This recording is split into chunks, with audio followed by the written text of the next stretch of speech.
Hi నమస్కారం నేను దివ్య welcome to ఓరచ్చవన్. ఈరోజు మనం ఉల్లిపాయతో 5 minutesలో గారి చేయబోతున్నాం, అంటే వడ చేయబోతున్నాం.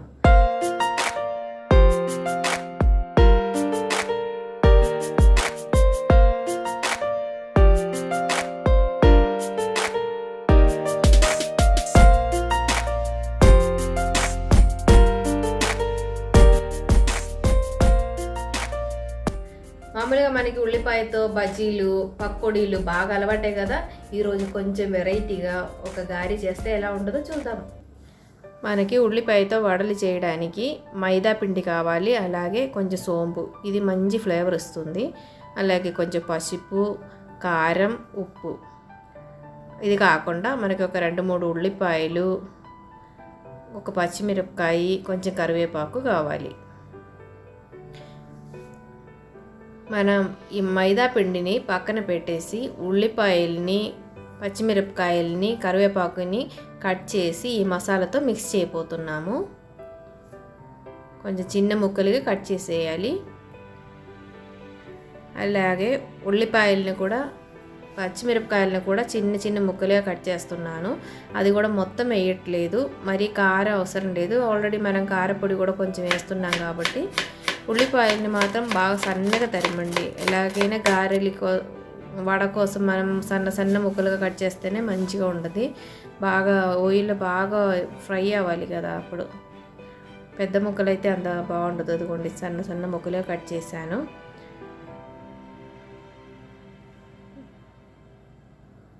కట్ చేసిన ఉల్లిపాయలు, పచ్చిమిరపకాయలు అన్నీ దాంట్లో వేయాలి. మనం మిగిలిన ఉల్లిపాయలను కూడా మొత్తం కట్ చేసి దాంట్లో వేద్దాము.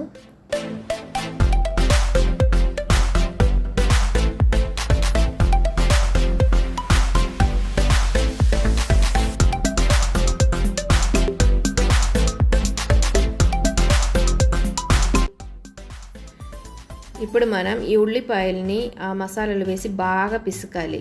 అంటే ఆ ఉల్లిపాయలో ఉండే వాటరు బయటికి రావాలి. మనం బాగా మిక్స్ చేసేసి ఒక 5 minutes రెస్ట్ చేయడానికి పెడితే, అంటే ఉప్పు వేస్తున్నాం కాబట్టి దాంట్లో ఉండే వాటర్ అంతా బయటకు వస్తుంది. ఒక్కొక్కసారి ఉల్లిపాయల్లో బాగా ఎక్కువ వాటర్ ఉండదు. ఆ వాటర్ మనకి సరిపోలేదు అని అనుకుంటే ఒక 2 స్పూన్ వాటర్ వేయచ్చు. ఇప్పుడు వాటర్ వస్తుంది, బాగానే వస్తుంది. ఒక 2 నిమిషాలు మనం మూత పెట్టి పక్కన పెడితే మనకి బాగా లోపల ఉండే వాటర్ అంతా బయటకు వస్తూ ఉంటుంది. ఇలా పెట్టేసి మూత పెడతాము ఒక 2 నిమిషాలు.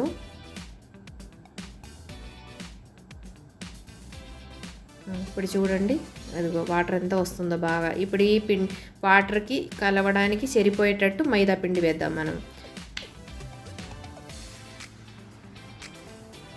మరి ఓవర్గా పిండి కూడా అవసరం లేదు, అంటే జస్ట్ ఈ ఉల్లిపాయలు బైండ్ చేయడానికి ఉండేటట్టు చాలు.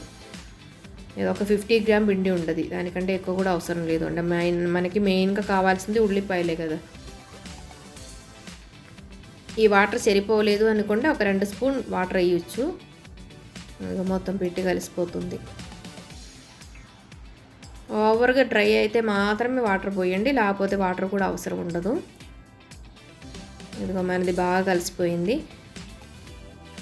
ఇప్పుడు మనం స్టవ్ వెలిగించి కడాయి పెట్టుకొని దాంట్లో ఆయిల్ వేద్దాము. ఎప్పుడైనా స్టవ్ మీడియం ఫ్లేమ్లోనే పెట్టండి. ఆయిల్ ఎక్కువ వేడెక్కాల్సిన అవసరం కూడా లేదు. మీడియంగా వేడెక్కేటప్పుడు మన ఉల్లిపాయని బౌల్ లాగా తీసుకొని కొంచెం మనం గారెలు వేసేటట్టు ప్రెస్ చేసేసుకొని కొంచెం పల్చగా, మరి మందంగా కూడా అవసరం లేదు. మందంగా వేస్తే లోపల ఉల్లిపాయలు మరి ఫ్రై అవ్వదు కదా, అలా పలుచగా చేసుకొని వేసేయండి. ఫ్లేమ్ మాత్రం ఎప్పుడు మీడియంగానే ఉంచండి. ఇలాగే ఒకటి వేసుకొని మనం ఫ్రై చేద్దాము. నేను ఎక్కువ ఆయిల్ కూడా వాడట్లేదండి, అంటే కొంచెం వేస్తే మనకి మళ్ళీ వేస్ట్ అయిపోయింది కదా ఆయిల్. ఒక 2 గారెలు వేసి ఫ్రై చేయండి. అప్పుడప్పుడు తిప్పుతూ ఉండండి, అంటే ఒకే సైడు మరీ ఎక్కువ ఫ్రై అయిపోకుండా అటు ఇటు తిప్పుతూ ఉంటే మంచిగా ఫ్రై అవుతుంది.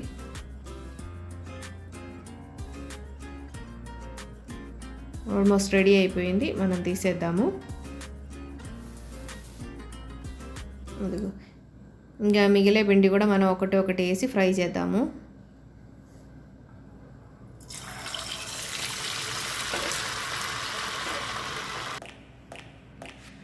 మన గారెలన్నీ రెడీ అయిపోయింది.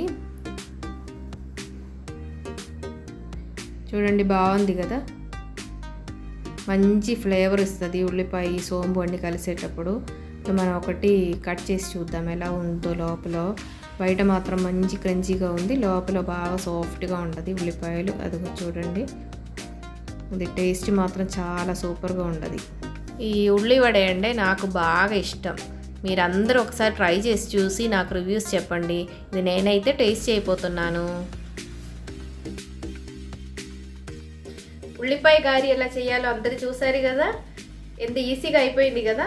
వితిన్ 5 minutesలోనే మన పిల్లలకి ఇష్టమైన స్నాక్స్ చేసి పెడితే వాళ్ళు చాలా హ్యాపీగా ఫీల్ అవుతారు. అలాగే దీని టేస్ట్ కూడా చాలా బాగుంటుంది. సింపుల్ ఇంగ్రీడియంట్స్ అని అనుకుంటాం కానీ చాలా బాగుంటుంది టేస్ట్. అందరూ ఒకసారి ట్రై చేసి చూడండి, అందరికీ నచ్చుతుంది. అలాగే అందరు హ్యాపీగా ఉండండి, హెల్తీగా ఉండండి. Thanks for watching. Orange continues. Bye bye.